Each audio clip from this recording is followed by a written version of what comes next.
bastante feliz de estar aqui, me sinto bastante honrada.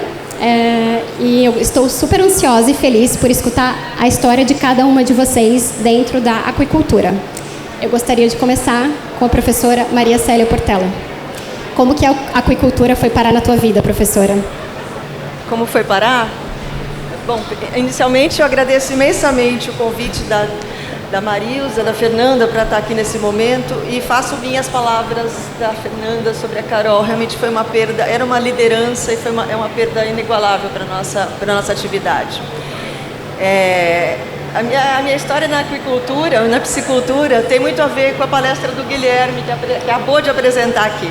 Porque meu pai era engenheiro barrageiro, ele era engenheiro hidrelétrico, e de 1970 a 1975 eu morei numa usina hidrelétrica que tinha uma piscicultura.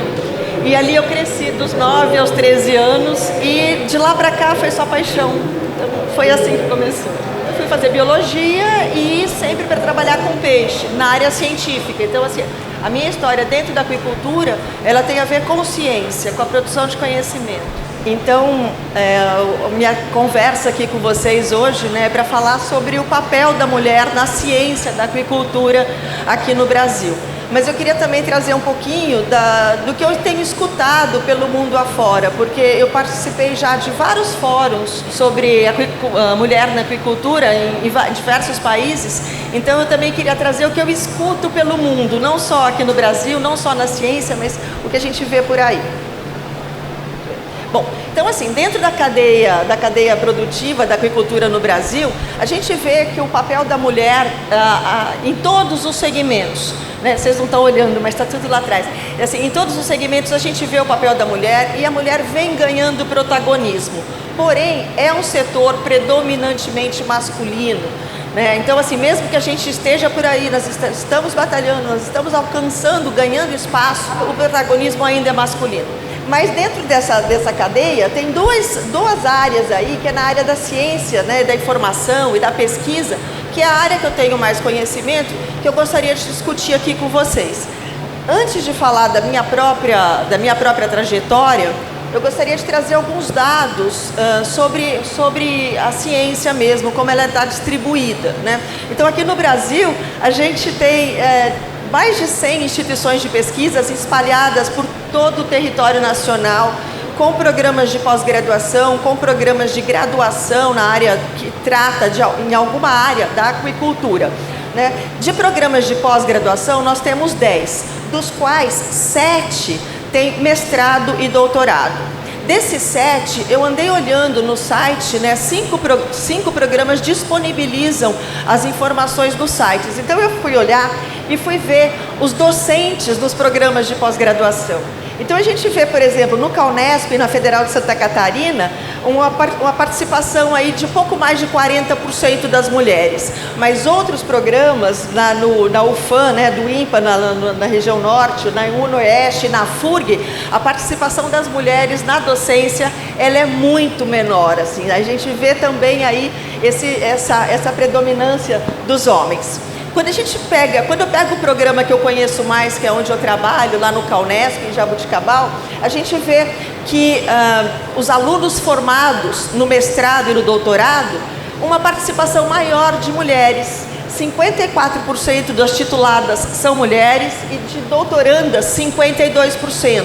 Então a gente vê que as mulheres estão buscando capacitação, estão buscando na ciência, né, e se qualificar para esse mercado. E a área científica tem várias vantagens, né? Assim, os estudantes recebem bolsa, a ciência é uma área que se trabalha com entusiasmo, é importante para a qualificação. Né? E educação e informação são estratégicos para o desenvolvimento de qualquer atividade no Brasil, no país.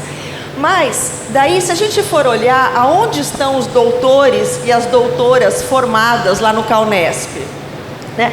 Então a gente vê que os homens, eles estão, a maioria, né, 52% nas universidades e nos institutos de pesquisa ali em laranja, tá? Acho que eu queria apontar lá, não sei se dá, em laranja, 17% na extensão, 8% no setor privado, onde se pagam os maiores salários, né? E somente 2% larga a atividade de aquicultura, vai para um outro segmento. Quando a gente olha as mulheres, o perfil é parecido, mas diferente. Também as mulheres estão nas universidades, estão nos institutos de pesquisas, né, as doutoras, porém na extensão é bem menos, apenas 7% contra 17% dos homens. E na área do setor produtivo, né, do setor privado, 8% dos homens e somente 2% das mulheres, que é um mercado mais restrito para a mulher, a iniciativa privada. E 9%, quase 10% das mulheres, elas deixam a atividade, que isso também é um sinal vermelho aí, né? Bom, as universidades, então assim, por que essa busca pelas universidades? As universidades, os institutos de pesquisa, eles são instituições em que a entrada é por concurso, e daí o sexo não é um problema, assim, é por meritocracia, é por currículo, enfim, aula, qualificação técnica. Então isso aí para a mulher é uma vantagem, ela poder acessar, né, as universidades. Porém, na carreira pública, né, os salários são menores do que a iniciativa privada. Eu tenho alguns exemplos aí, mas não veio ao caso.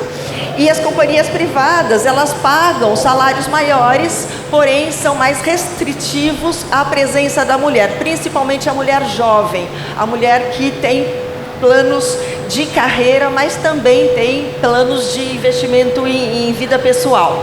Então é o setor mais dificultado. Isso também a gente vê no CNPq. Quando a gente olha a distribuição das bolsas de produtividade em pesquisa do CNPq, 74% são homens, somente 26% das bolsas estão para as mulheres. Quando a gente olha a liderança, é pior ainda, não tem nenhuma mulher bolsista 1A, nenhuma, zero, são todos homens. Bolsistas 1B, 22%, 1C melhora um pouco aí, 45%, mas as que estão entrando também no nível 1D e o 2, né, agora é chamado 1E, também 20 e poucos %. Então a gente vê também que essas mulheres, embora haja um grande contingente de mulheres qualificadas, tituladas, esse contingente não representa produtividade e liderança. Então, assim, onde estão essas mulheres que estão qualificadas? Por que elas não estão assumindo essa liderança? Quando eu falo um pouco da minha trajetória pessoal, então, eu comecei na atividade nos anos 80, em 86, lá no Instituto de Pesca, onde é toda a minha base, toda a minha formação científica vem lá do Instituto de Pesca, né? Quando eu escolhi um lugar onde eu pudesse desenvolver minhas habilidades, fazer pesquisa de qualidade, me integrar a um grupo muito importante, né, com que eu trabalhei lá, que pagasse razoavelmente para as minhas necessidades, já que eu não sou uma pessoa com grandes ambições financeiras, assim, estava bem, e que eu pudesse conciliar ambições profissionais com segurança.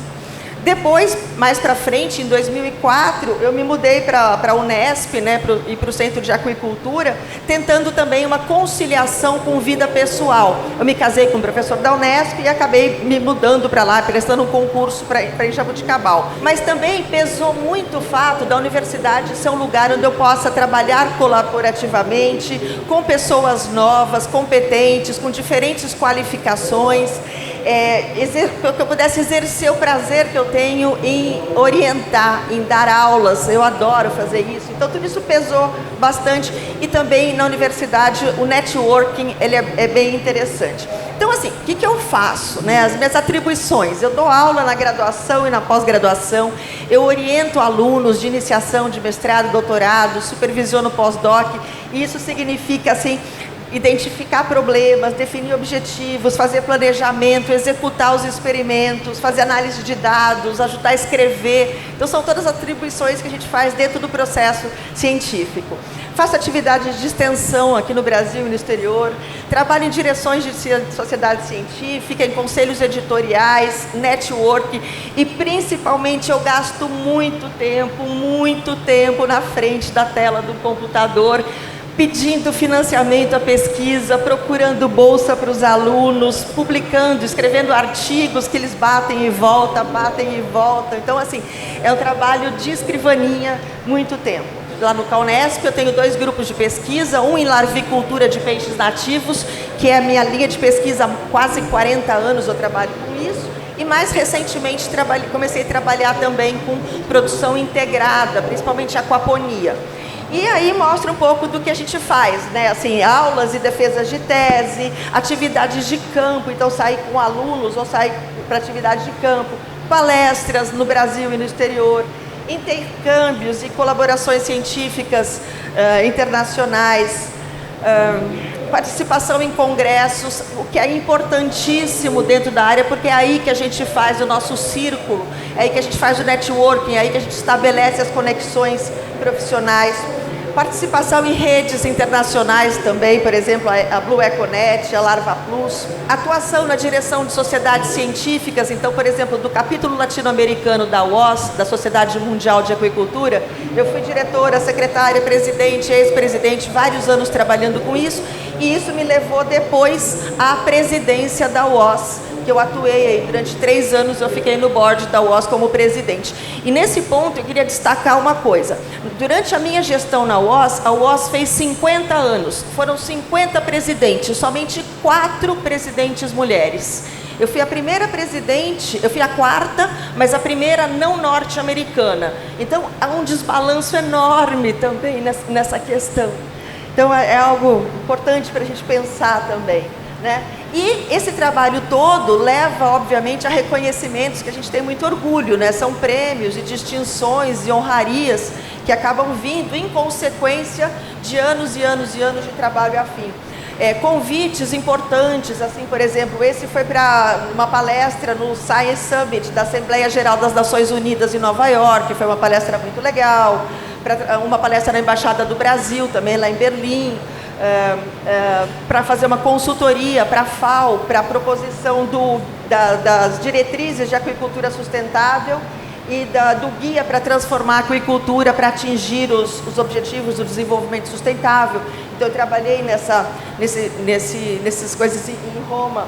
Então isso tudo possibilita, né, que a gente tenha aí uma possibilidade de conhecer muitos países, culturas diferentes relacionadas à aquicultura, que trabalham em diferentes segmentos, e ainda trazer o peixe para casa, não é isso? A gente tem que trazer o peixe para casa e ainda cozinhar para a nossa família. Então, assim, é o que a gente acumula, que a gente faz, não é isso? Então, assim, do meu ponto de vista pessoal, assim, para a gente conseguir fazer esse balanço da vida profissional com a vida pessoal, várias coisas aconteceram ao longo da minha vida, da minha carreira, que foram importantes. Primeiro, a escolha de um trabalho que me desse muito prazer, que eu me sentisse confiante. O estabelecimento de prioridades em cada face da vida. Então, isso resultou no adiamento da maternidade, né? Assim, bem depois dos 30. Um companheiro que me apoiou em todas as ambições profissionais e disposto a partilhar todos os dias das obrigações em casa. Eu falo que o Dalton nunca me ajudou, nunca tive ajuda do Dalton, ao contrário, eu tive um compartilhamento de todas as tarefas. É diferente de alguém que lava a louça assim, no fim de semana, sabe? É um cara que realmente esteve presente. Quando eu decidi pela maternidade, eu tive consciência que eu teria que desacelerar, e desacelerei por um tempo. E isso também é importante, porque os bebês são únicos e eles precisam da gente ali naquele momento. Também eu tentei não ter minha vida girando só em torno das crianças, organizando rotina, com colaboração, com funcionária, com escola, com creche, sempre trazendo as crianças também, incorporando as crianças no lado profissional, nas tarefas que a gente fazia, né? Tendo um tempo para o casal e um tempo para mim, para eu poder fazer minha corrida matinal, para eu ir na manicure, fazer massagem, quer dizer, aquelas coisas mínimas também que a gente precisa para ser feliz. Não é isso? Mas nem sempre isso é fácil. Normalmente isso é uma bomba, isso sempre estoura, a gente erra, a gente fica nervosa, isso é sempre um balanço bastante difícil e é uma carga sempre sobre os ombros da mulher.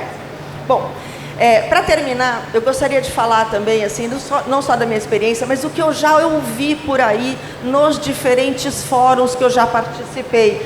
Nos Estados Unidos, na Indonésia, na África, enfim, em vários países por aí, nesses fóruns de mulher na aquicultura. O que eu já escutei? Tá? A aquicultura, ela é um setor sexista e misógino. A gente precisa entender e lutar contra isso. E apesar da crescente participação das mulheres na aquicultura, a sua contribuição empresarial nem sempre é bem reconhecida e valorizada. Elas querem ser ouvidas e valorizadas por suas habilidades profissionais. O desejo de mudar esse panorama estimula as mulheres a investirem na qualificação profissional para alcançarem empregos de maior importância e ascenderem nas carreiras. Os argumentos ouvidos que as mulheres escutam contra elas geralmente são que elas não têm características, elas têm características de gestão inadequadas, questões familiares e sociais que impedem o desenvolvimento, educação e competências limitadas em alguns setores e falta de experiência. Então, essas são as queixas principais das mulheres. Que a igualdade e a oportunidade de acesso ao mercado de trabalho, bem como seu reconhecimento, devem ser abordadas e resolvidas para que as mulheres possam ser valorizadas, não só dentro das organizações, mas no campo organizacional como um todo. E, finalmente, outra questão importante, que é o tratamento e salário. Devem ser iguais para homens e mulheres, considerando apenas suas competências e conhecimentos, e não a questão do gênero e da idade que a mulher está. Então é isso, gente. Eu acho que se eu pudesse dizer alguma coisa para as jovens mulheres que estão entrando na atividade, eu diria para vocês compartilharem as suas experiências com seus filhos. Porque as crianças, quando eles entendem um pouco o que você faz, a sua paixão, a sua dedicação e as suas ausências, a gente consegue levar isso de um pouco melhor. Porque os filhos crescem, os filhos tomam seus rumos, eles levam isso consigo também para as suas vidas. Esse respeito e essa dedicação ao trabalho. O André hoje é zootecnista, o Franco é arquiteto, e eles já voaram, e eu estou aqui ainda continuando na minha batalha, tá? Eu não posso terminar sem deixar meus agradecimentos aí para o eterno companheiro Dalton. Foram 20 anos de casamento e 10 anos de companheirismo continuado aí na nossa separação. Tá bom? Muito obrigada, Fernanda. Acho que era isso que eu queria conversar. Nós aqui agradecemos, professora. Inclusive, tu foi minha professora lá no CalNesp. Eu fiz uma disciplina de larvicultura e tinha uma foto que eu estava ali. Sim. Sim. Professora, é muito bom ouvir você falar da questão profissional e pessoal.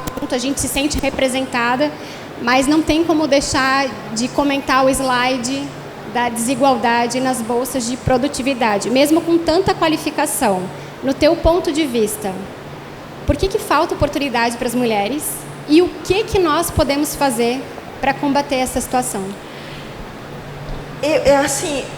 Mesmo na ciência, na carreira científica, a mulher, quando ela decide pela maternidade, ela desacelera.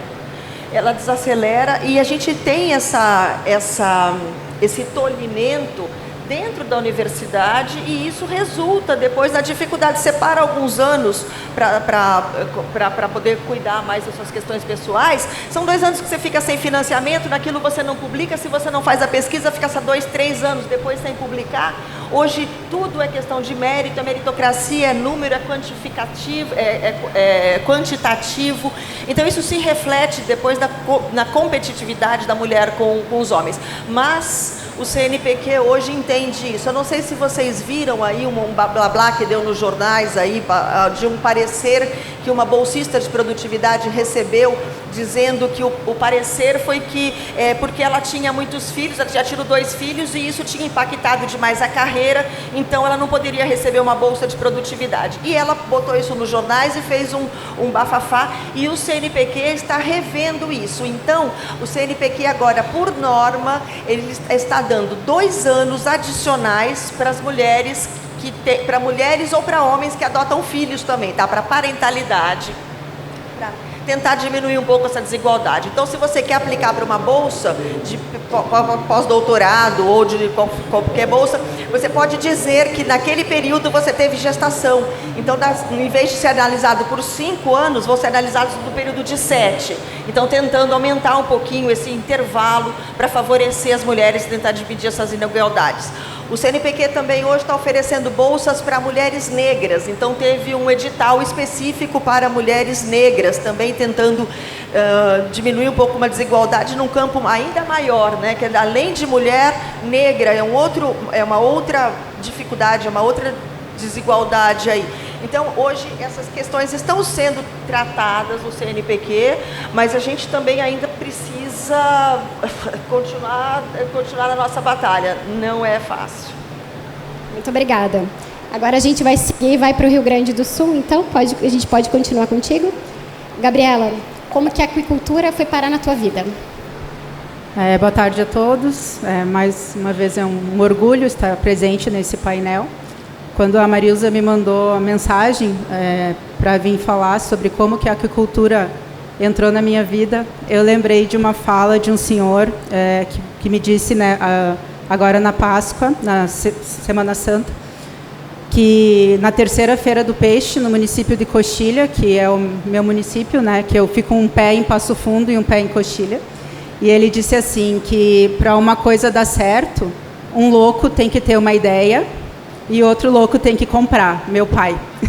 Assim, eu venho vindo nesses últimos 10 anos, inacreditáveis 10 anos, de muito estudo e aprendizado. Eu não tenho formação na área, eu sou farmacêutica industrial de formação. Eu queria para mim uma indústria de cosméticos e eu encontrei uma indústria de peixes. Então, para mim está ótimo porque eu estou na indústria, então está tudo bem. Mas a aquicultura, ela veio como um presente na minha vida, porque eu não sou apenas produtora rural e tilapicultora com muito orgulho. Eu, com uma das maiores dificuldades, não contando agora esta, né, que o meu estado, infelizmente, está vivendo, e que eu, pelas notícias, tende a vir mais problemas pela frente, porque a gente ainda não tem os números reais, né, dessa coisa triste, porque eu acho que não tem palavras para dizer isso que aconteceu. Mas, num momento difícil, eu digo que é uma briga, porque foi uma briga mesmo com a parte ambiental. A aquicultura, ela me trouxe um presente, que foi a presidência da Tilápia RS, que foi a associação que foi formada da noite para o dia, para poder trazer representatividade a toda a tilapicultura gaúcha, quando, mais uma vez, o Estado estava prestes a ser proibido de produzir tilápia, depois de um atraso de 18 anos produtivo. Mas, como eu brinco, assim, ao redor da propriedade tem uma área verde muito grande já, e isso existe por proteção, né? Mas eu brinco que eu tive que sair de trás das taquarinhas. E a Tilápia RS, ela trouxe muitas conquistas para um estado. E começou levantando a bandeira da tilápia, mas que hoje representa toda a aquicultura gaúcha. De 20 de setembro de 2021 para cá, que justamente na data mais comemorativa para nós gaúchos, que foi a data de nascimento, vamos dizer assim, da Tilápia RS, o Rio Grande do Sul teve muitas conquistas. E, após a associação, a próxima conquista foi a formação da Frente Parlamentar na Assembleia Legislativa do Estado, que trouxe os caminhos e os acessos para que a produção e a indústria gaúcha ela tivesse voz. E, com isso, veio a Câmara Setorial de Aquicultura do Estado do Rio Grande do Sul, a qual foi mais um presente que eu recebi da aquicultura, que hoje eu estou coordenadora da Câmara Setorial. Assumi em dezembro de 23. E agora o maior trabalho e o maior desafio é reerguer o Estado e botar esse Estado a produzir peixe, que isso é uma coisa que eu sempre brinquei também, a produzir tilápia, mas com as coisas que aconteceram, a gente vai precisar de mais planejamento, mais conversa, mais interação com todos os estados, não apenas de uma questão de ajuda humanitária, porque isso é a primeira coisa agora, né, que é as necessidades básicas, mas de reconstrução do Estado. E que a aquicultura não está longe disso também. A gente falou das tuas conquistas, mas eu quero saber um pouquinho dos bastidores disso. Quais foram os obstáculos que tu encontrou nessas lideranças? se é que houve? Eu, naturalmente, assim, eu acho que é uma questão de posicionamento. Como a Marilza falou, depende, eu acho que muito uma questão de criação também, de que, como ela disse, né, que o pai dela ensinou que a filha não ia depender de homem, né? Então, eu acho que isso é mais uma questão de posicionamento, as dificuldades, e mesmo nos outros painéis, e hoje eu tenho certeza que as histórias, elas se repetem e a gente se vê muito nas histórias, mas eu acho que é uma questão meio de abstrair certas coisas, né? E tu ter consciência e acreditar em ti como ser humano e não como um gênero, né? Até porque, como eu falei no painel passado, que ainda está na mulher essa mudança de cultura, principalmente em nós mulheres, mães de filhos homens, que eu tenho Caio, né? Porque além de tudo eu também sou mãe, sou filha do meu pai e da minha mãe, né? E então eu acho que é mais uma questão de posicionamento mesmo e de confiança, acreditar e seguir em frente, né? Arregaçar as mangas e seguir em frente. No painel do ano passado, me chamou muita atenção a história da Gabriela, justamente falando de pai, né? Qual que é o nome do teu pai? Celso. O seu Celso. Ela era filha do Celso. Hoje, o Celso é o pai da Gabriela. Quando que foi essa virada de chave? 2021, quando veio a Tilápia RS, né? Eu brinco com ele, porque antes, quando as pessoas falavam para mim, tu é filha do seu Celso, eu saía correndo, já não queria nem conversa. Mas depois, né, ele agora, tu é o pai da Gabriela, o meu irmão, tu é o irmão da Gabriela. Isso aí, protagonismo feminino, parabéns. Silvia, podemos ir contigo agora?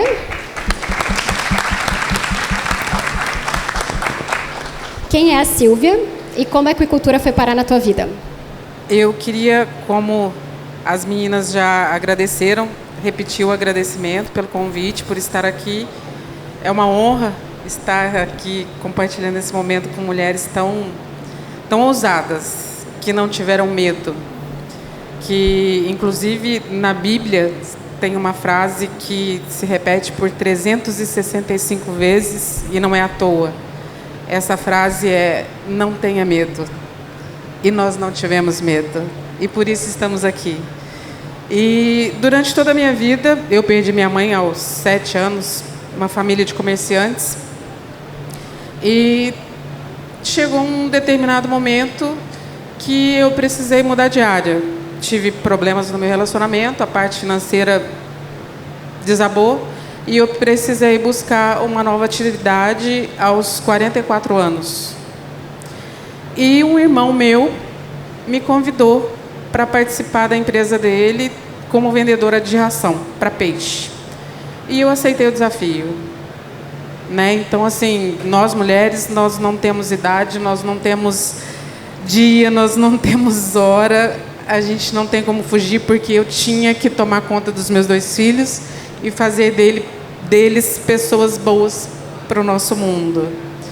Então eu comecei, e quando comecei já de cara me deparei com muitas dificuldades enfrentadas pelos produtores, porque eu chegava para vender e eu via o cara muitas vezes com boleto atrasado. Teve uma ocasião em especial, o cara que estava recebendo um oficial de justiça com o Ministério Público dando para ele 48 horas para ele desativar a unidade produtiva, doar os peixes e fechar a piscicultura porque ele não tinha uma licença ambiental. Como se ele fosse um criminoso pesado, como se ele fosse um poluidor ambiental. Né? Porque os paradigmas de poluição ainda são muito antigos. Muito pelo contrário, a aquicultura ajuda a vigiar a qualidade das águas. Um parêntese, eu sou de Minas, eu atuo na represa do reservatório de Furnas. Eu sou mineira, como escrevi no meu texto, eu sou mineira de raiz e de coração. Então, assim, lá em Furnas nós tínhamos o problema da capacidade de suporte, problema de limite, problema de parque aquícola, coisas que, assim, uma particularidade do nosso reservatório é que lá nós somos muitos produtores. Chegam a mais de 200. Então, assim, a maioria é empresa familiar. A pessoa muito simples, ela não sabe nem o que é uma amônia tóxica. ela não sabe o que é uma capacidade de suporte, ela não sabe o que é a SAP, ela não sabe o que é Embrapa, ela não sabe nada. E como eu tenho formação em Direito, eu cheguei e onde eu via os problemas, eu já comecei a enxergar a solução. Eu falei, gente, eu tenho que ajudar esse povo, senão para quem eu vou vender ração? Se começar a fechar a piscicultura, o que vai acontecer? Até porque é um alimento super saudável. E comecei, me engajei. Dali a alguns dias eu vim a Santa Fé do Sul, me encontrei com o Francisco da BR, e ele já me deu a missão de, então, fundar a Peixe MG. Eu sou fundadora da Peixe MG. Hoje eu atuo como secretária, eu não pego a presidência por poder, assim, oferecer esse cargo a quem tem mais disponibilidade, porque eu também tenho que levar o peixinho para casa. Então, hoje nós somos presididos pelo nobre senhor Jorge Vieira Barbosa, e ele está fazendo uma excelente gestão. E eu fui vendo, assim, sabe, meios de ajudar. Aí eu me uni a pessoas de bem, que o senhor Danilo Queiroz, que é um engenheiro ambiental, o senhor Leonardo Romano, de Morada Nova de Minas, o senhor Rasguido, aposentado da Emater, pessoas que tinham o que eu não tinha, que era algum conhecimento a mais, né? Então, nós fomos unindo e vendo que a união era a solução. E que a associação podia, sim, trazer respostas, podia, sim, trazer soluções em nome de todos, porque o que aquele indivíduo estava passando, outros poderiam passar. Então, nós começamos a brigar. E quando nós chegamos na frente do promotor, com todo respeito à função do Ministério Público, mas nós não chegamos um só, nós chegamos associados, nós chegamos organizados. E mudou completamente a tratativa. Hoje, a semana retrasada, nós tivemos uma reunião na Marinha do Brasil, que a gente está fazendo a regularização das pisciculturas, das unidades. E é muito diferente você chegar sozinho e você chegar associado. O tenente perguntou, falou, vocês têm uma associação? Eu pude ter o orgulho de levantar, falei, temos.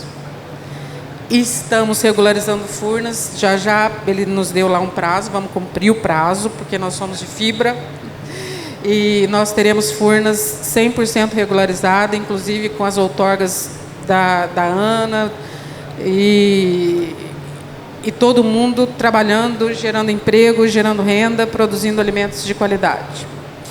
E a Peixe MG, ela teve umas conquistas assim, recentes, eu posso citar, que foram notórias, que nós somos promissores na criação da Lei Mineira de Aquicultura. Eu acho que depois os outros estados com certeza irão, acho que nos acompanhar, que vai com certeza fazer bem para o setor. E foi uma grande conquista, foi muita luta, já está passando pela última vez, pela votação na Câmara em Belo Horizonte.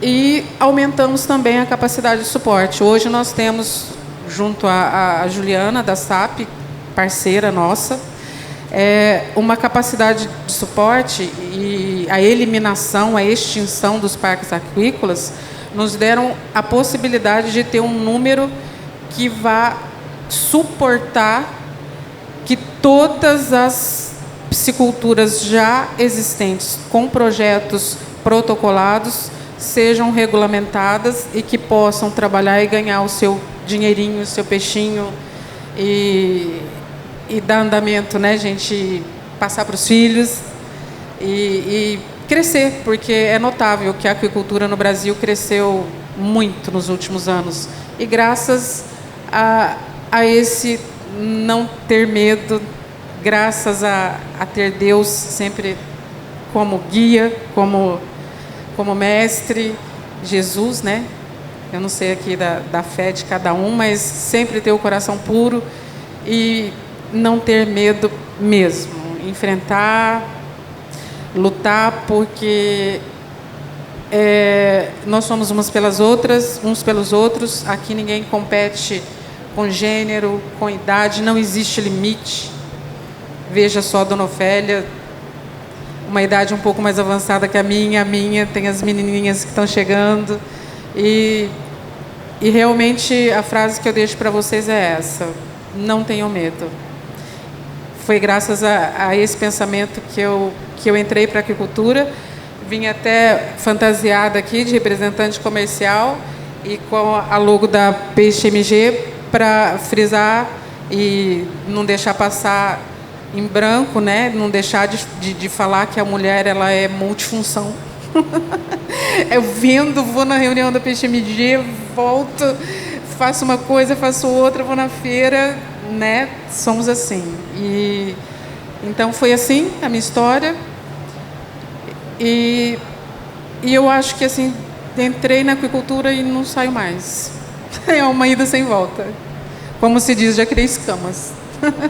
Não, é como a dona Ofélia fala, a gente é apaixonado, né? É. Silvia, é muito bonito ver a tua transformação, a tua história de transformação de coadjuvante da própria vida para protagonista. Como que tu se sente em relação a isso? A ser dona da tua vida? Gente, isso é fantástico. É fantástico porque a Marilza teve quem pudesse falar uma série de coisas para ela. Eu, como perdi a mãe aos 7 anos e o pai aos 12, eu não tive nem quem me orientasse muito bem. Então, isso nasceu muito de dentro de mim mesma, essa coisa de ter que lutar, de ter que ser eu mesma e de ter que ser autossuficiente, de ter que, como é que eu diria, de ter que dar conta do recado.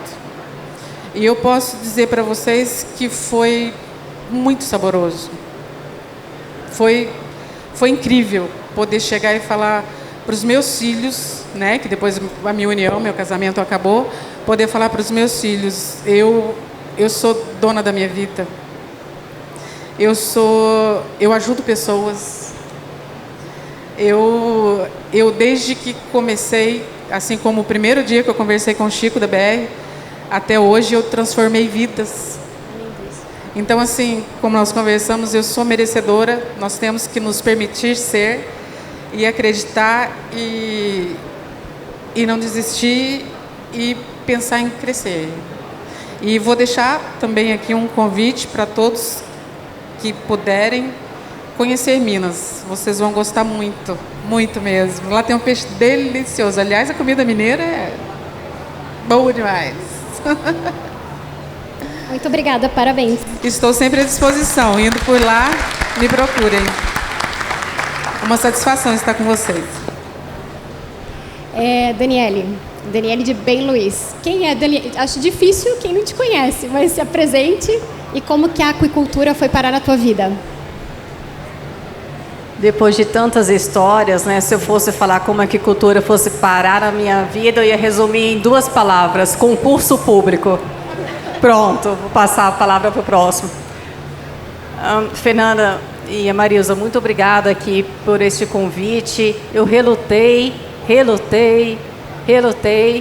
porque eu achava que sempre tem mulheres mais aptas para estarem aqui hoje do que Daniele de Bem Luiz. Então, eu sou mineira. Eu acho assim, quando eu sou pertinente, eu falo que eu sou mineira, de Coronel Fabriciano, mas morava em Valadares, Governador Valadares. Não estou morando nos Estados Unidos, certo? Para quem é mais antigo sabe, né? Certo. Mas me considero catarinense de coração. Meus pais são catarinenses, de Laguna, produção de camarão. Talvez venha aí meu início da aquicultura com a carcinicultura. Mas vamos lá, sou engenheira de alimentos, cria da UFSC, ali professora Cate. Eu sempre estive ligada ao agro, fui bolsista PIBIT do CNPq por 3 anos para em aproveitamento integral da mandioca, ou seja, fazendo embalagens de bagaço de mandioca. Meu mestrado e doutorado foi para a BRF, foi pago pela BRF, Sadia Perdigão, então, dentro da cadeia de suínos e aves. E quando me formei, quando estava lá para terminar a minha graduação, já tinha uma certeza, né? Vou fazer mestrado e doutorado porque eu quero ser professora. Daí, quando abriu o concurso da Embrapa, corrigir prova ou fazer concurso da Embrapa? Corrigir prova ou fazer concurso da Embrapa? Daí, professora Kátia, eu fui fazer o concurso da Embrapa. Amém. Então, entrei na Embrapa em 2011. fui chamada para a Embrapa Roraima, a princípio, onde o chefe me chamou assim, ó, você vai vir para cá, mas você não vai trabalhar com suínos e aves, tá? Você vai trabalhar com melancia. Eu disse, opa, uma mudança radical, Roraima lá em cima, Santa Catarina aqui embaixo. E deu 2, 3 dias, o Carlos Magno, quem conhece o Carlos Magno, nosso chefe da Embrapa Pesquicultura na época, me ligou e falou assim, Daniele, você quer vir para a Embrapa Pesquicultura? Opa, metade do caminho de Santa Catarina. Minha família está aqui, bora. Daí ele só falou assim, Daniele, aqui tem 2 estações do ano. Quem conhece Tocantins? Tem 2 estações de ano. Quais são? Muito quente ou inferno. Mas você coloca ar-condicionado na casa toda que está resolvido. Então tá bom, porque a gente é do sul, né?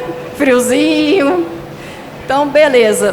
Fomos em 2011, tinha uma bebê de 4 meses. E iniciei a minha jornada. Tem a Juliana Galvão aqui, também uma das primeiras parceiras de um projeto que a gente coordenou, né, Ju? Não sei se a Ju lembra.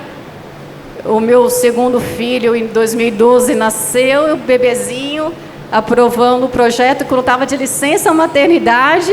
E já em licença maternidade, Daniela já estava fazendo reunião. Já estava viajando para os outros estados, levando bebê, mamando, reunião geral do projeto. E a Embrapa não sabia, mas eu estava trabalhando, licença maternidade.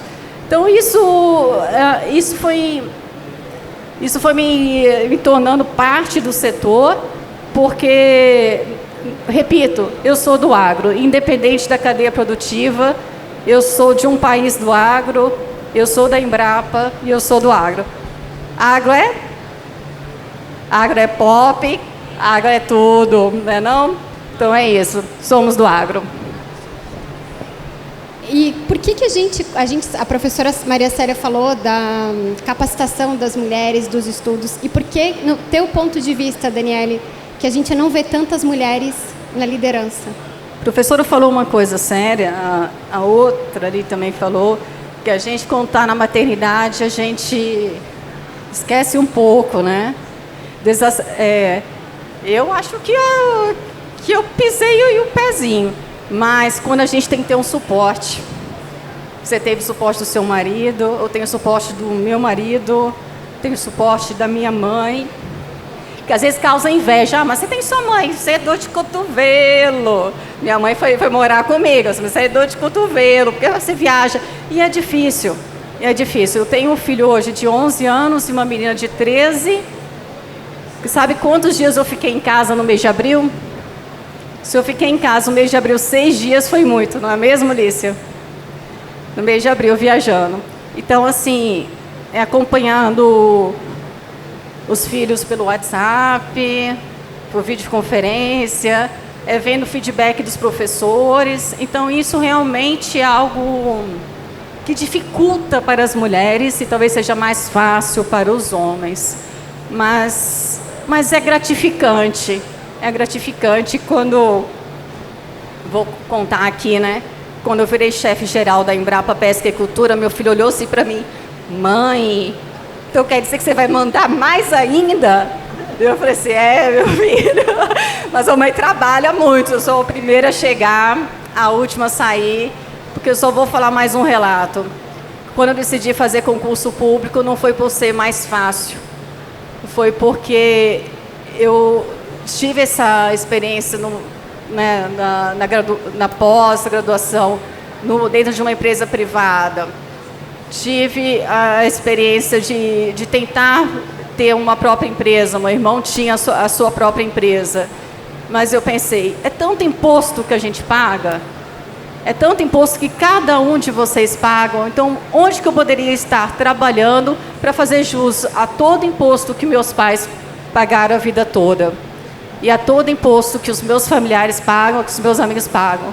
Então, eu fui ser concursada, empregada pública, para fazer jus a cada centavo que vocês pagam. Pode ter certeza que dentro da Embrapa, todos nós nos dedicamos com muito amor para o nosso agro.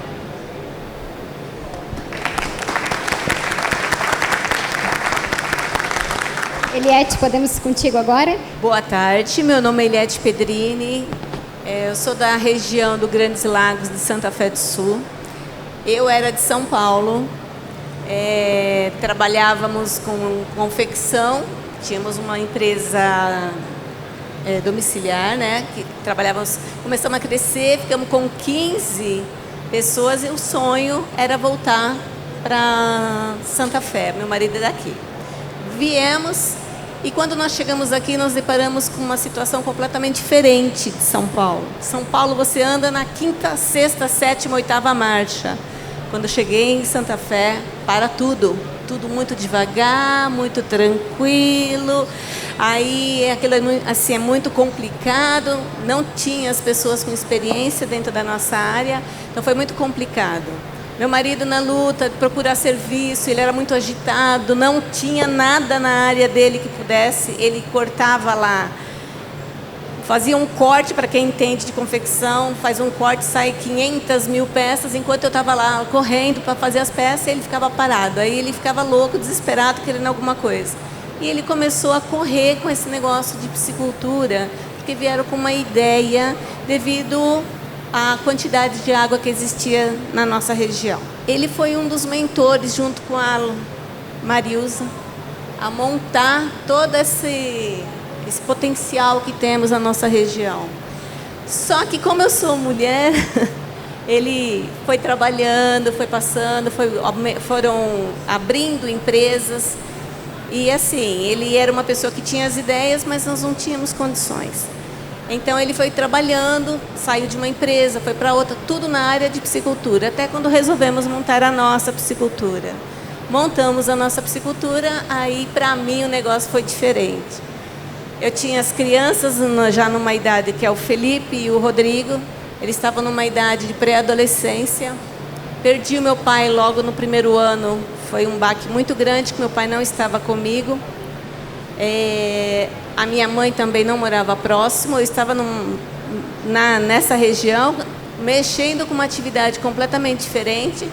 E eu sempre digo que eu sou uma pessoa que trabalha nos bastidores, como você fala. Você mencionou, eu comento isso. Eu sou uma pessoa que eu trabalhei sempre nos bastidores, escondidinha, mas sempre atuando. Eu achei interessante ela mexer numa palavra que às vezes eu menciono, mas não vi a grandiosidade dela.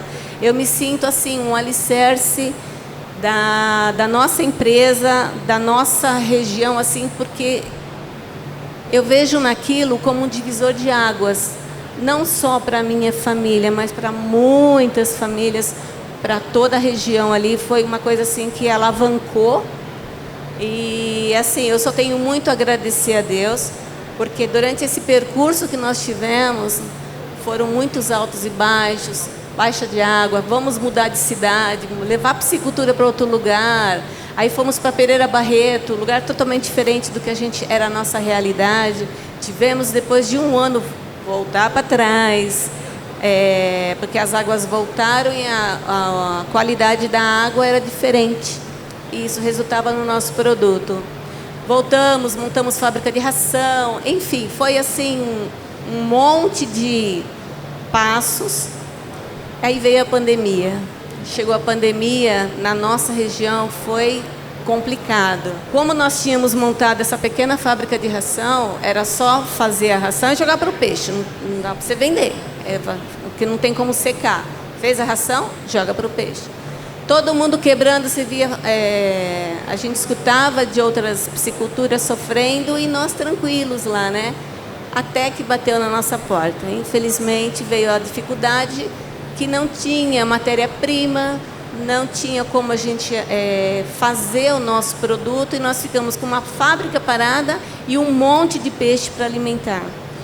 Chegou a ter épocas que não tínhamos o que dar. Então, numa dessas oportunidades que nós tivemos de sempre procurar melhorar, né, ou possibilidades de soluções, né, escutamos que numa empresa estava procurando parcerias. Aí criamos coragem, montamos todo aquele portfólio para levar, levamos lá, a empresa se interessou e hoje nós estamos há 2 anos e meio com essa parceria. Está mais tranquilo, mas só que tem uma responsabilidade muito grande. Tem algumas fotos que mostram antigamente em Pereira Barreto, a nossa piscicultura hoje. Então, assim, hoje eu tenho uma vida calma, tranquila, mas eu tive que me modelar, eu tive que deixar daquela tranquilidade que nem vocês falam de dentro de casa para ir tomar conta de uma empresa. Hoje, eu e meu filho tomamos conta da empresa enquanto meu marido foi trabalhar com esse parceiro. Então, nós temos hoje 300 tanques, mais ou menos, né? Todos em atividade e, graças a Deus, eu tenho a agradecer. Então, a minha história, assim, ela é muito longa, tem muito altos e baixos, mas hoje eu tô feliz. Principalmente por estar aqui para poder contar a minha história. Eu estava apavorada, porque eu não sabia nem por onde começar. Tem até, ó, isso aqui é uma colinha, porque não é fácil. As mulheres são muito prevenidas. Então, ó, o que vocês disseram aqui é verdade. Nós somos pessoas que nunca desistimos. Família precisou, alguém precisou, trabalho precisou. Nós estamos ali, presente. Mulher é para toda hora, a primeira que levanta, a última que deita. Não, no meu caso. É que ele levanta muito cedo.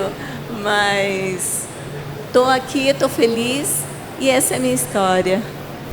Dá pra ver que tu tem muita felicidade, muito brilho no olhar pelo que tu faz. E a gente estava conversando, né, pra gente se conhecer um pouco pelo WhatsApp, e a palavra alicerce, de fato, me chamou muito a atenção. Eu queria saber, do teu ponto de vista, o que tu acha que o olhar feminino ajudou na construção do trabalho de vocês? Bom, no meu caso, quando eu fui chamada para trabalhar, eu me senti importante porque todas as tomadas de decisões não faziam sem me consultar. Então, isso daí, vocês que têm família, às vezes você fala, não, vai fazer, não pode, a pessoa quer, porque bate o pé, quer fazer. E no nosso caso, a nossa empresa, mãe, ou então, bem, como que está a nossa condição? Quando, como e de que jeito que nós podemos fazer? Isso vai depender tudo de um contexto, de eu chegar e explicar. Então, eu me sinto esse alicerce, entendeu? E meu marido fala que ele faz e eu gasto. Literalmente, eu gasto. Agora eu pago. Agora eu posso concordar com você. Mas eu agradeço de coração pelo convite de estar aqui presente. Obrigada. A gente agradece a tua história. Obrigada.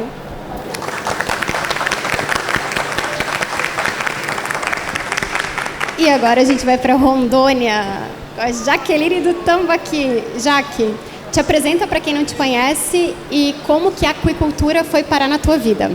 Meu nome é Jaqueline, eu sou executiva da Associação dos Criadores de Peixe do Estado de Rondônia.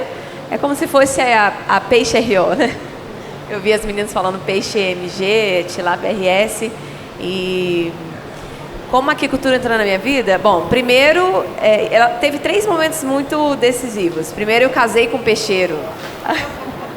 A gente, lá em Rondônia, a gente fala peixeiro, né? O meu esposo, ele é técnico em piscicultura, ele trabalha há mais de 20 anos nesse ramo. E aí eu casei com ele, mas eu não era ligada a essa parte, não. Não queria nem ouvir falar, eu não gostava nem do cheiro da roupa dele que chegava em casa quando a gente casou. E em 2011 eu estava grávida do meu primeiro filho e aí eu queria dar uma diminuída no ritmo, eu queria cuidar dele, eu queria dar um pouco mais de atenção e eu fui morar e trabalhar na piscicultura na qual ele era gerente. E ali eu pude criar o meu filho, ter mais tempo com ele. E eu fui conhecer o que era uma piscicultura, eu fui conhecer o processo, eu ia para a beira do tanque, eu ia acompanhar a despesca, eu fazia lançamentos, eu aprendi o que é uma piscicultura e todo o processo para se criar um peixe, né? Desde a base do alevino. E tem uma coisa engraçada que a Gabriela me lembrou de uma parte da minha vida, porque quando eu fui morar lá, eu era a Jaqueline, ele era o Max, a gente tinha vidas independentes. Quando eu fui morar lá, eu me tornei a mulher do Max.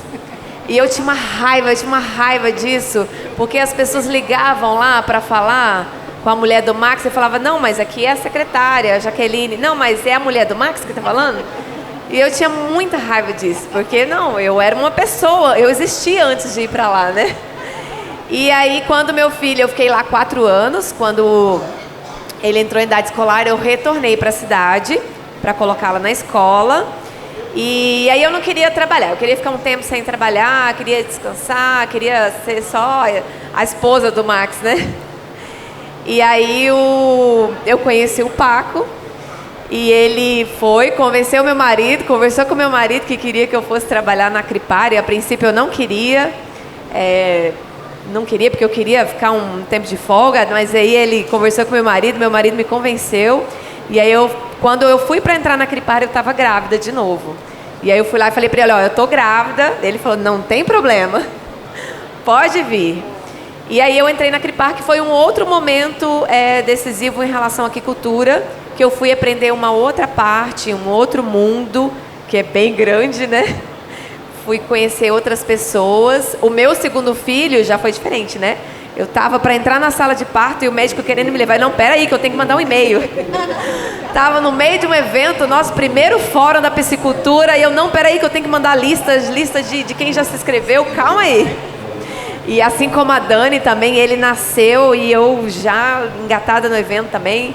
Ele já não teve a mãe ali integral para ele, não tem. Eu sou ligada no 220 e ele é no 440, porque acompanha a mãe. E eu costumo falar assim que a minha criação de peixe, ela se resume a um beta que eu tenho em casa. Mas eu, como executiva da Cripar, que representa produtores, eu preciso ter muito respeito por quem produz. Eu preciso entender, eu preciso saber que quando ele está falando, ele está reclamando, ele está repassando as dores deles, que aquilo é verdade. Porque eu conheço o processo. Pelo fato de eu ter trabalhado lá na piscicultura, vivenciado, então eu entendo todo o processo, eu entendo tudo que ele está passando. E eu respeito muito os meus associados. E eu falo que o tambaqui lá na minha casa, o tambaqui ele paga as contas da minha casa. Ele paga a escola dos meus filhos, ele paga o meu carro, ele coloca comida na minha mesa, porque eu e meu esposo, nós trabalhamos nessa área. E hoje, antes, né, era meu esposo que ia para os eventos e eu ficava, hoje ele ficou e eu venho. Hoje eu que vou e ele fica, e hoje ele é o Max da Jaqueline. Hoje ele é o esposo da Jaqueline, né, papai? E nesse processo todo... Mas ele sempre foi muito parceiro, né? Então hoje é ele que fica, que manda mensagem no WhatsApp, cadê o remédio do menino, que roupa que é para a escola. Ele, né? Eu estava para Manaus semana atrasada e ele que levou na apresentação do Dia das Mães, tirou foto, mandou vídeo para mim. Então teve muitas pessoas importantes nesse processo. Quando eu entrei na Cripar, eu falei pro Paco, que era meu chefe na época, eu quero crescer junto com a Cripar. E eu falo assim, que ele me jogava num rio sem nem perguntar se eu sabia nadar. Quando eu seguia do outro lado, no outro ano ele me jogava no rio com correnteza. No outro ele me jogava lá na Foz do Iguaçu. E isso fez com que eu fosse crescendo e aprendendo e perder medo de fazer as coisas. Porque quando eu entrei quando eu me tornei executiva da associação, eu nem me considerava executiva, né? Eu era secretária. E ele falava para mim, você é executiva. Então, e eu fui aprendendo, fui perdendo medo de fazer as coisas. Hoje é o contrário. Quando tem alguma coisa para executar e não está dando certo, eu não quero largar aquilo de jeito nenhum. Às vezes, hoje ele tem que falar, não, calma, pode deixar, não deu certo, vamos para outra. Porque eu não desisto das coisas. Eu não gosto de desistir. E hoje eu levei isso para a minha vida, nas minhas coisas. Quando eu vou fazer uma coisa na minha vida pessoal, eu não desisto. Não desisto, eu sempre arrumo uma forma de fazer. Além da coragem, o que a aquicultura mudou da Jaqueline de antes da aquicultura para agora? A Jaqueline de hoje em dia, ela tem conexões maravilhosas. Eu falo que o meu maior patrimônio dentro da Cripar são as conexões que eu criei. A maioria de vocês aqui eu já fiz conexão em algum momento, em algum evento, em alguma ação. A Dani, Fernanda, Dona Ofélia, e eu não hesito quando eu preciso ligar para algum de vocês e perguntar alguma coisa, né? Em trocar ideias. A Jaqueline, do ano passado, quando se conectou com a Fernanda lá na Seafood, tinha medo de comunicar. Ela não entendia que ela comunicava o tambaqui. E lá na Seafood a gente se conheceu e você falou algumas coisas para mim que mudou, que virou uma chavinha também. E hoje eu entendo que eu tenho potencial para comunicar o tambaqui. E eu comunico o tambaqui de uma forma muito orgulhosa. A gente tem muito orgulho da nossa produção, do peixe nativo, do tambaqui de Rondônia. E essa é a minha fala, por onde eu passo, para onde eu vou. Eu tenho muito orgulho de falar do tambaqui. Né, Dani? E é muito legal quando a gente encontra outras pelo caminho também que tem esse amor, essa paixão pelo peixe nativo, esse orgulho de falar que nós somos os maiores produtores de peixe nativo. E nós, mulheres, nós somos criadas por Deus com uma característica que os homens não têm. Nós somos multitarefas. Então nós podemos ser a melhor executiva, a melhor mãe, a melhor esposa, a melhor dona de casa. Nós podemos ser excelentes em todas as áreas da nossa vida.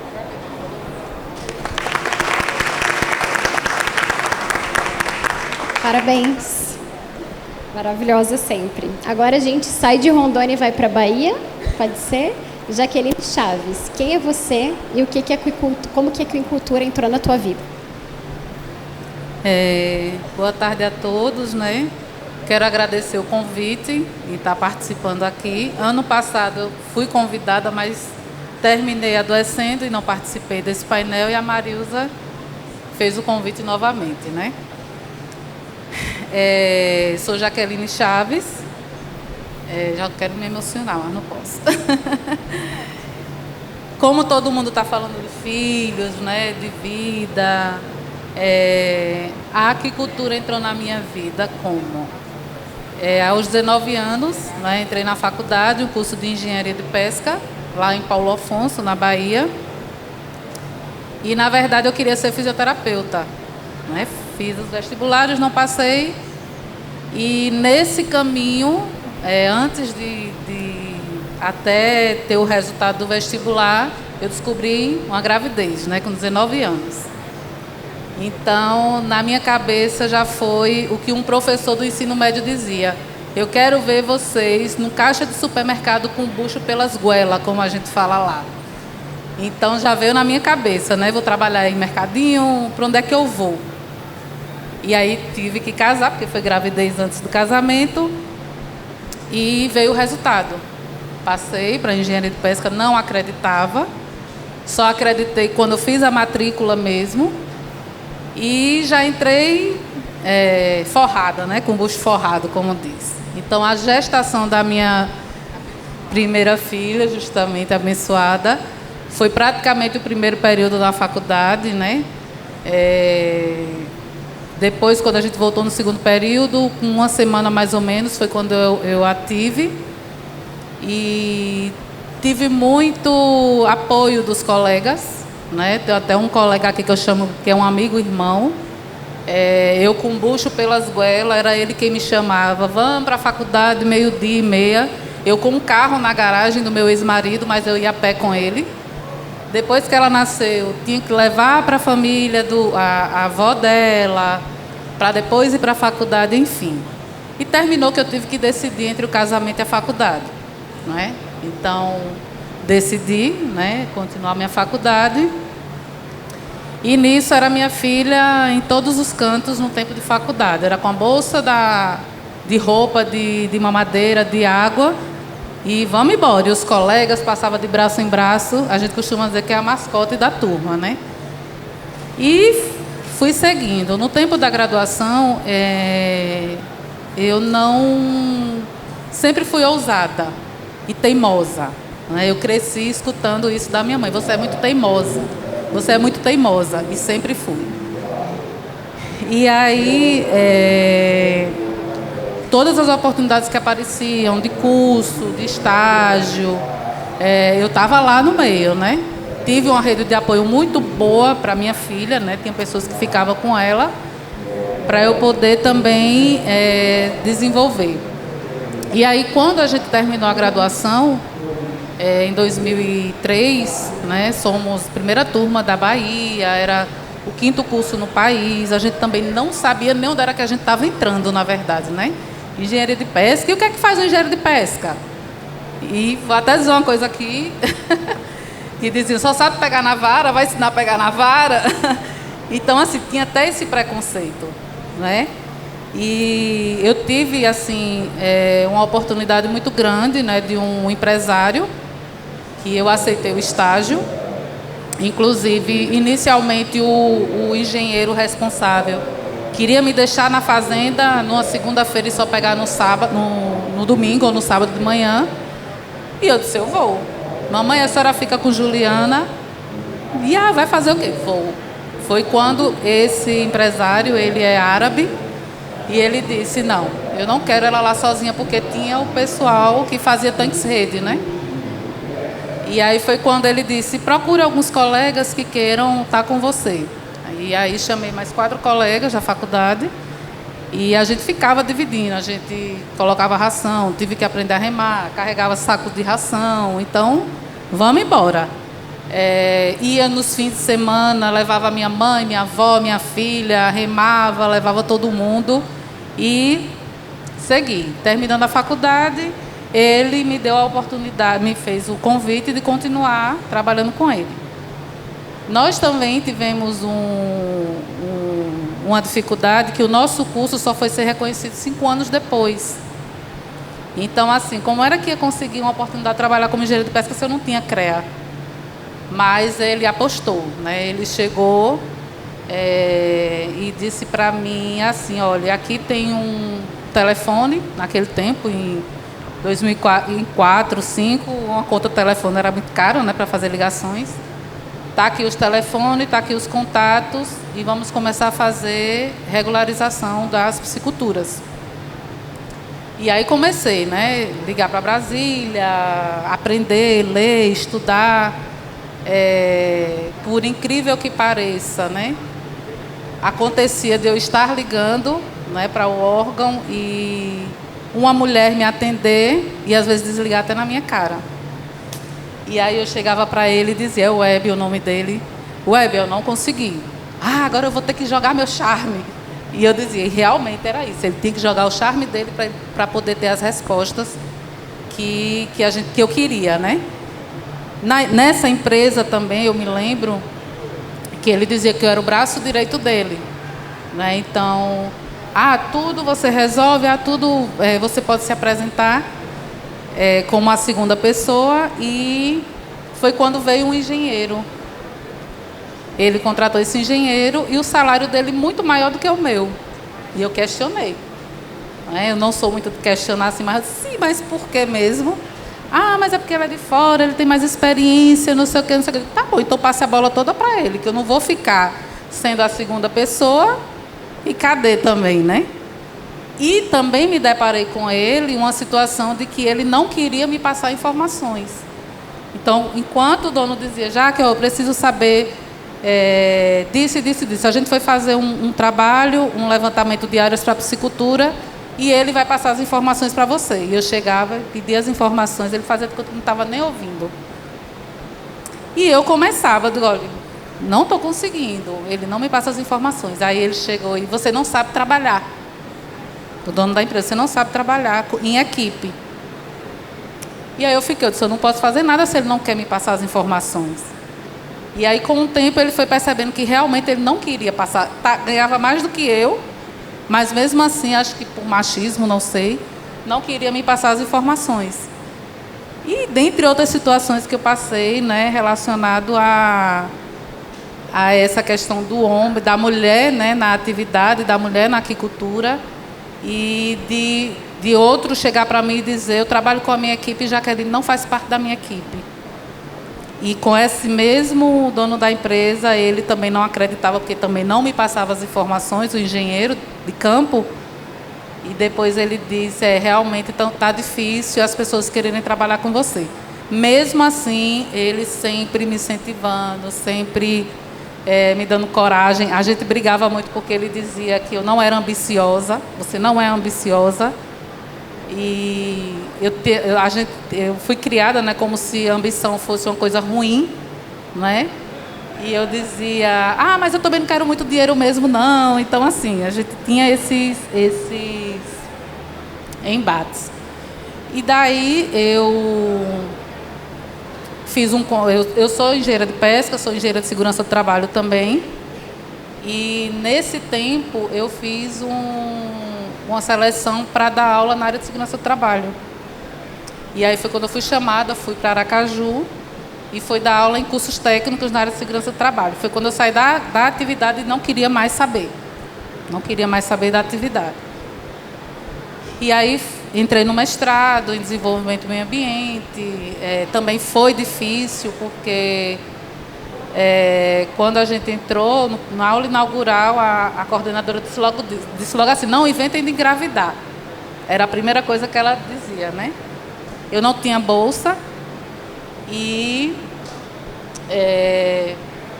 foi quando eu também tenho uma graduação em administração, fui chamada para voltar para Paulo Afonso para dar aula no curso da graduação de administração. E quando eu me deparei com isso, né, estava dependendo da minha mãe, né, aquela questão, né? Minha mãe, eu fui criada, minha mãe dizendo, não dependa de homem, mas eu também não queria ser dependente dela e com uma filha do lado, né? E aí foi quando eu pensei, e aí, mamãe, volta para Paulo Afonso, ela você quem sabe. Quando eu fui dar a resposta, a coordenadora já disse, seu nome já está no horário. Então voltei, né, para a cidade de Paulo Afonso. No meio do caminho engravidei de novo. Né, hoje eu tenho uma filha de 24 anos, que é psicóloga, e um filho de 9 anos. E aí foi quando começaram a me procurar nessa área de regularização ambiental.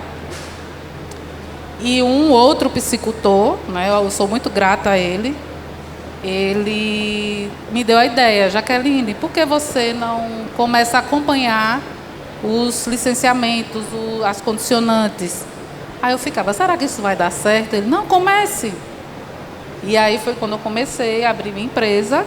Né? Hoje eu faço essa parte de regularização ambiental, acompanhamento. Também tenho o serviço de segurança no trabalho, né? na atividade de piscicultura.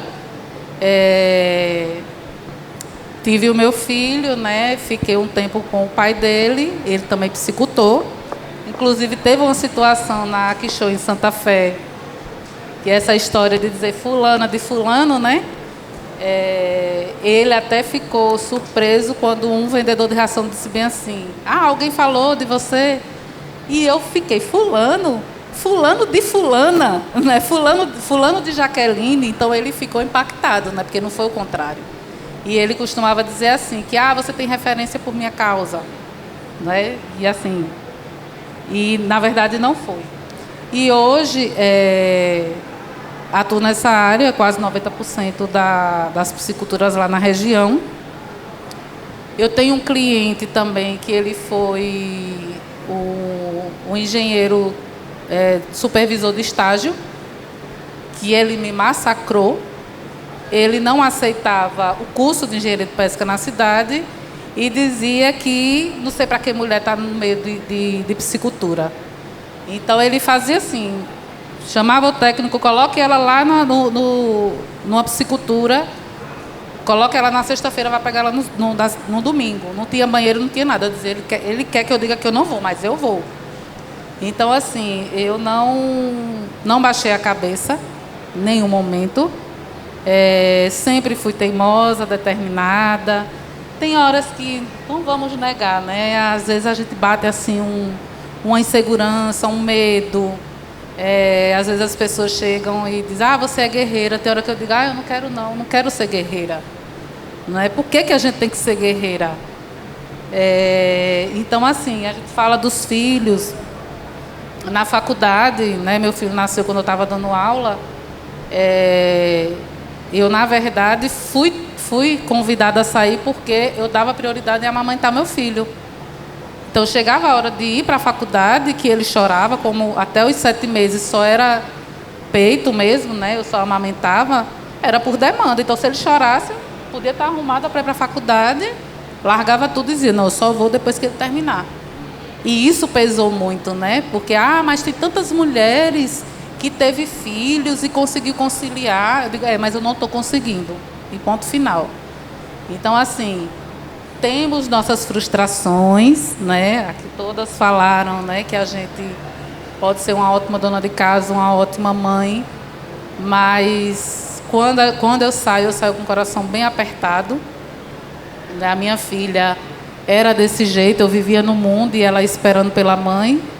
O meu filho também, né? Mas é a gente conversar, é a gente mostrar, é deixar eles vivenciarem as nossas vidas. Né? Hoje a minha filha, ela fala muito, né? Que ela se orgulha muito, é também muito determinada, corre atrás das coisas. Costumo até dizer que ela é uma ótima assistente minha, que ela aprendeu a fazer coisas que eu faço, mesmo em outra área. E é isso, né? A gente sempre tem que acordar, alerta com as nossas próprias traumas, né? Nossas frustrações, nossos medos, o que é que vai acontecer hoje, que ligação eu vou receber hoje. Mas a gente precisa entender que, no meu caso mesmo, assim como todas vocês, muita gente está dependendo do nosso serviço, muita gente depende do nosso trabalho. Né? Eu já li alguma frase falando que, às vezes, a gente não sabe a importância que tem na vida de alguém, mas eles sabem da nossa importância, né? O quanto a gente é importante para a vida de cada um. Então, às vezes, eu começo a refletir, aí penso, né? Quantos funcionários, quantas pessoas, quantos psicultores, quantos sonhos, quantas garras, que é uma atividade muito desafiadora, não é? O psicultor não consegue dormir direito, eu costumo dizer, porque a gente pensa, pelo menos na nossa região, né? De repente pode acontecer uma coisa, morrer tudo, e aí como é que vai ser? Né? Então, é isso, a gente precisa se fortalecer, uma pegar na mão da outra mesmo. Não é? Eu, graças a Deus, meus clientes, né, homens e tudo, eu tenho uma boa relação, eles têm muito respeito por mim. Eu até passei por uma situação em uma fiscalização que eu fui detida, né? E eu costumo dizer, é muito bom a gente se sentir amado e valorizado estando viva, né? Porque foi o dia todo me ligando, o que é que você precisa, se precisar de advogado, não, tá tudo ok. Então, assim, é onde a gente começa a pensar e ver a importância que a gente tem, além de ser mães, filhas, né? De também estar podendo contribuir na vida de muita gente. E é isso.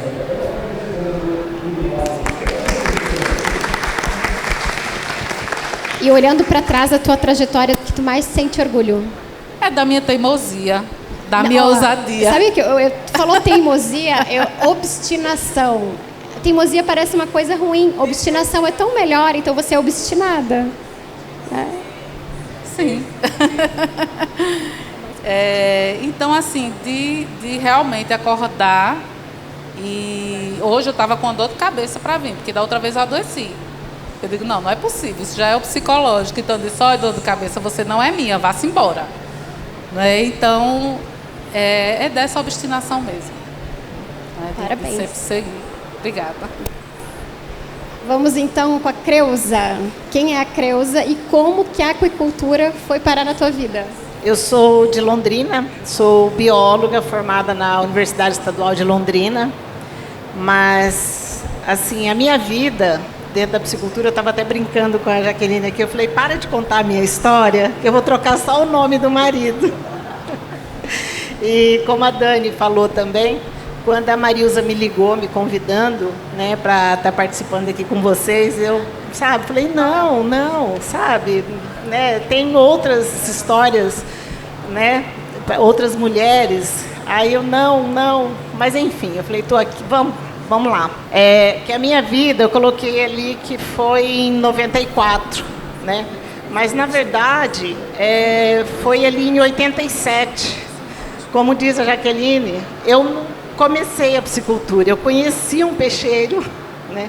Eu trabalhava com moda, só para vocês terem ideia, eu gerenciava uma rede de lojas, eram 15 lojas na época, né? Cada loja tinha em média de 10 a 15 funcionários, então eu vivia de desfiles de moda, enfim.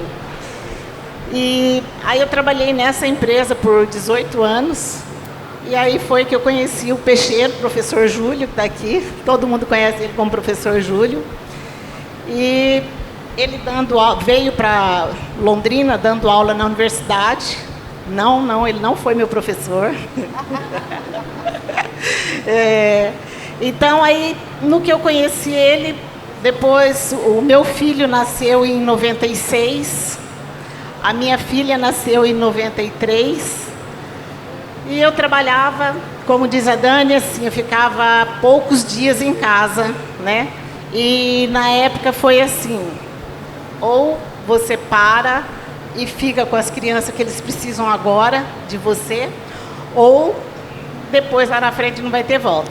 Aí em 94, o Júlio dando aula na universidade, surgiu, eles faziam muito projetos na piscicultura de alevinagem, e aí surgiu uma piscicultura que daí esse dono da produção virou e disse: ou você vai administrar, ou eu vou parar o projeto, né? E aí foi quando o Júlio me colocou dentro da piscicultura. E eu sempre brinco, falo que o Júlio, ele nasceu dentro de um tanque de peixe, dentro de um tanque de tilápia. Porque a vida inteira dele em Minas, né, junto com a família dele, ele já trabalhava com a piscicultura. Então, ele já veio com alevino, com reprodução de vários outros peixes, e sempre peixe, peixe, peixe. Quando eu cheguei, cumprimentei a Maria Célia, ali ela virou e falou: você não é esposa do professor Júlio? Né? Então, Jaqueline, mesma coisa, eu sempre era a esposa do professor Júlio. Aí teve uma época que ficou o Júlio, que é esposo da Cleusa. Hoje a gente já equiparou, a gente já está com identidade própria, a Cleusa ou o Júlio, né? Então, assim, eu saí desse meu emprego em 94, e aí eu comecei a entrar realmente no peixe. Na época a gente fazia engorda e fazia levinos, né? Aí essa é a piscicultura Batão. Não coloquei mais vídeos, né? Eu até pensei de pôr, mas ia dar muitas fotos. Aí então peguei uma foto panorâmica. Hoje essa é a nossa piscicultura, de onde a gente só faz o alevinos de tilápia. E ele faz também o melhoramento genético, né, que ele vende para várias outras pisciculturas. E essa também é uma outra segunda unidade que a gente tem dentro de Londrina. Nesse tempo veio a Associação Norte Paranaense de Aquicultores, né, que já tinha desde 93, 92 essa associação. Aí eu comecei, o Júlio já participava, aí eu fui para diretoria dessa associação, foi muito ativa até o ano passado. Foram muitas conquistas que a gente teve nessa associação, e aí a gente estava com dó, né, de dar baixa nesse CNPJ, porque faz falta, é importantíssimo uma associação, que foi o que você falou, que você tem o prazer de falar. Nós temos uma associação. E a ANPAC é um orgulho nosso, dos paranaenses, a TIAC, que é do Paraná também. A gente teve muitos resultados. Foi muito bacana. E, para nossa felicidade, agora, o ano passado, final do ano passado, né, que era uma coisa que a gente sempre estava falando, de ter a Peixe PR, Peixe Paraná, né? E nasceu a Peixe Paraná. Nós temos um evento em Londrina, que é junto com a Expo Londrina, que todos os anos tem um dia todo de piscicultura. Então é um evento que dá muitas pessoas ali, né, da redondeza, de outras cidades, vendedores, produtores, enfim. E esse era uma reunião que a gente tinha mensal, né, e esse encontro era anual. Então, fiquei junto com eles por muitos anos, né, dentro da associação. Aí demos baixa, e agora, no lugar da ANPAC, aí ficou a Peixe PR. Tá? Nesse tempo, eu trabalhando com a piscicultura, com o Júlio, eu saindo do meu trabalho, eis que surge a MSD, Saúde Animal. Acho que quem está mais antigo na piscicultura sabe que foi o primeiro antibiótico, né, que foi registrado ali para peixe, né? Aí me aparece o Rodrigo Zanolo e Leonardo Sericato, né? O Rodrigo Zanolo já conhecia, então ele era aluno do professor Júlio na UEL. O Leonardo Sericato era seu aluno, né, em Jabuticabal, fazendo doutorado. O Rodrigo chega, deixa o Leonardo Sericato dentro da nossa piscicultura, ele ficou lá por alguns meses. Eu, na época, né, o Júlio na universidade, eu, na época, eu que fazia entrega de todos os peixes, né? E aí o Leonardo veio, a gente meio que pegou a nossa agenda e vamos vender antibiótico para os mesmos clientes que era nosso. E nisso ele viajava comigo, viajava com o Júlio, e foi aquela coisa. Chegou uma hora que eles me convidaram, não me convidaram, eles me colocaram dentro da MSD, só que eu fiquei como distribuidora, uma representante deles, né? E aí no pacote veio a nutrição, que era uma ração da Socil. Fiquei também, que era o Marcos Garcia, fiquei também por um longo tempo. Aí veio em 2011 a primeira vacina no Brasil, que foi assim, um desafio, sim, uma coisa de louco, né? Porque a gente não sabia nem como era possível, mas veio a vacina. Eu brinco, até eu procurei uma foto, eu não achei, tem um frasquinho de vacina, gente. A gente, em vez de pôr na borrachinha, a gente colocava na bundinha do frasco, sabe? Porque a gente não sabia, né? Nossa, mas a gente não sabia como que fazia aquilo.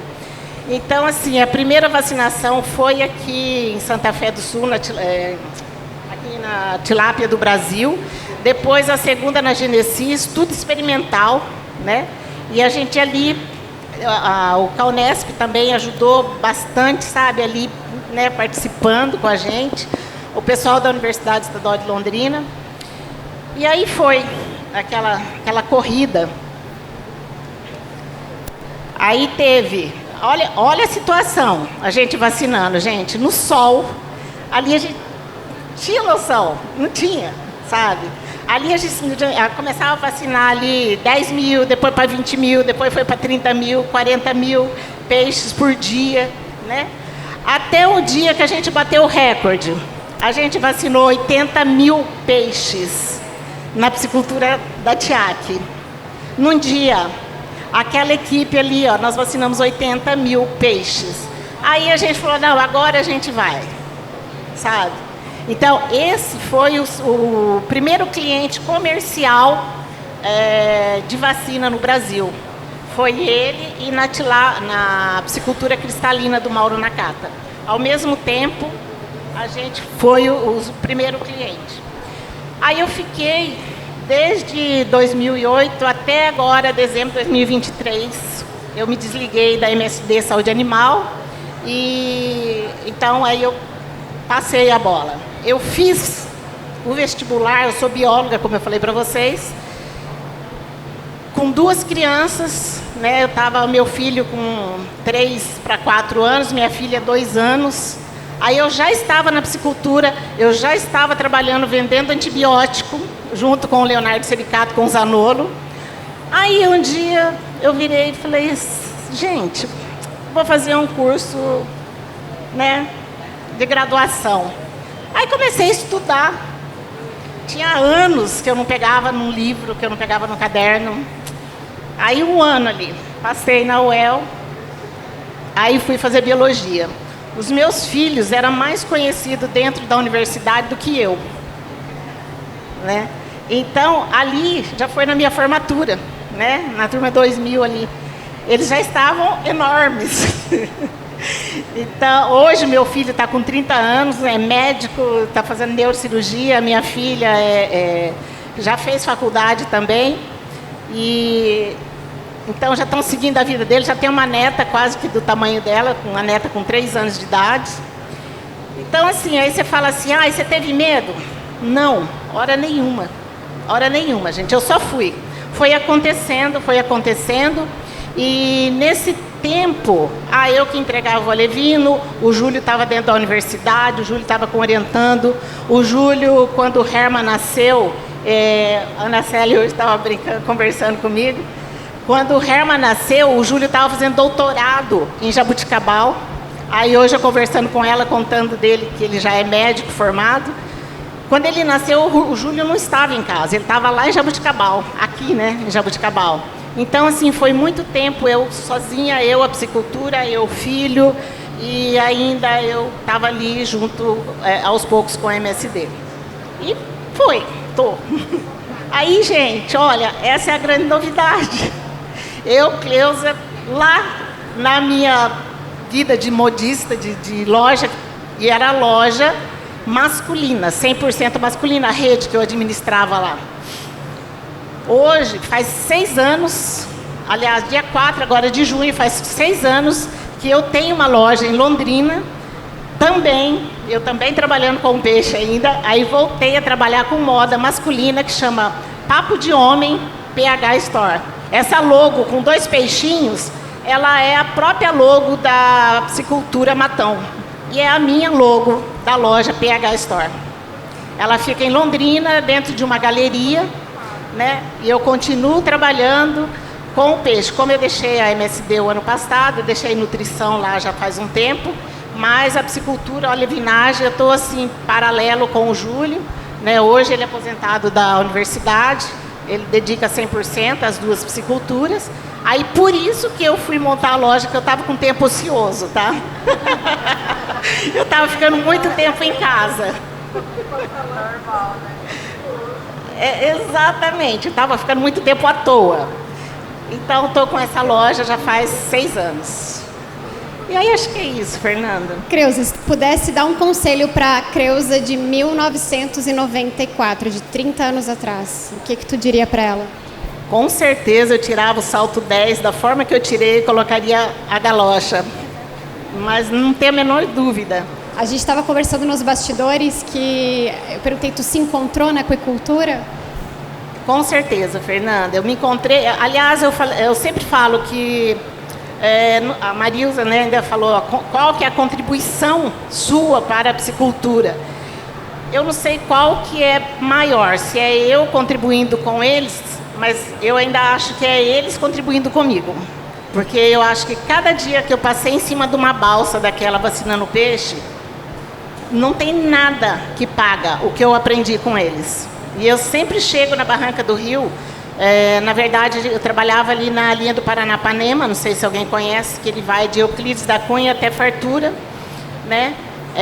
Cada dia que eu passei em cima daquelas balsas, com aqueles peões, com aqueles senhores, aquelas pessoas simples, com brincadeiras, com piada, foi um aprendizado que não tem preço. Então é isso. Muito obrigada pelo convite. Parabéns.